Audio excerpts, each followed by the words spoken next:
जल्दी को पकड़ ले।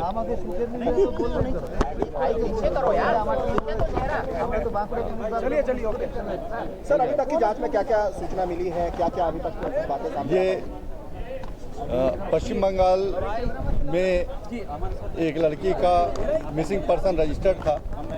उसकी जांच जब पश्चिम बंगाल पुलिस ने की तो ये पाया कि उस लड़की का संबंध भोपाल के एक लड़के से था और फिर उसके इन्वेस्टिगेशन के दौरान भोपाल में उस लड़की की बॉडी रिकवर की भोपाल पुलिस और पश्चिम बंगाल पुलिस ने।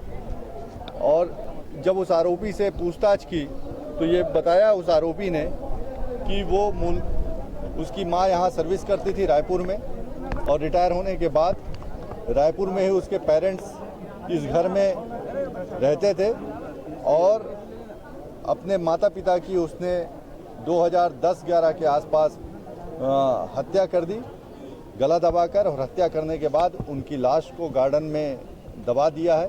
ऐसा उसने भोपाल में अपने मेमोरेंडम में बताया था।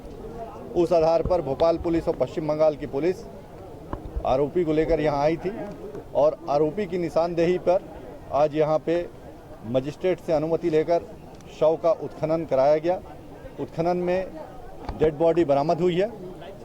पुलिस ने, रायपुर पुलिस ने विधिवत उस पर मर्ग कायम किया है और मर्ग कायम करने के बाद इस पे हत्या का अपराध पंजीबद्ध कर, चूँकि आरोपी अभी माननीय न्यायालय की ट्रांजिट रिमांड में कस्टडी में है, तो माननीय न्यायालय से अनुमति लेकर विधिवत इसका डीएनए टेस्ट कराना और डेड बॉडी का डीएनए इस आरोपी के साथ मिलवाना और उसके साथ ही आरोपी की गिरफ्तारी करना, ये आगे का इन्वेस्टिगेशन का जो पार्ट है वो रायपुर पुलिस अपराध पंजीबद्ध कर करेगी। दोनों अपने पेरेंट्स को गला दबाकर हत्या करना ये अभी बता रहा है। सर वजह क्या कुछ बता पा रहा है कि क्या वजह थी? इसका कहना है कि ये रूंगटा कॉलेज में जो इसने बताया है कि इंजीनियरिंग की पढ़ाई कर रहा था और इसको बैक लग गया था और ये इंजीनियरिंग की पढ़ाई में फेल हो चुका था, तो ये अपने पेरेंट्स से ये बात छुपाया हुआ था और जब 5 वर्ष पूरे हो गए तो इसके पेरेंट्स इसके ऊपर ये इस बात के लिए दबाव बनाते थे कि अब तुम्हारी पढ़ाई पूरी हो रही है तो तुम प्लेसमेंट में जाओ, नौकरी करो।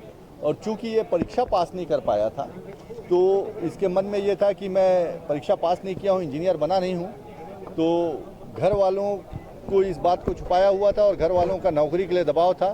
तो इसी झूठ को आगे बढ़ाने के लिए और इस बात से ये परेशान होकर बोलता है कि मैंने निर्णय किया कि अपने पेरेंट्स के साथ ये घटना कर। सर इसमें एक बात और सामने आती है कि जिस तरीके से मकान जो था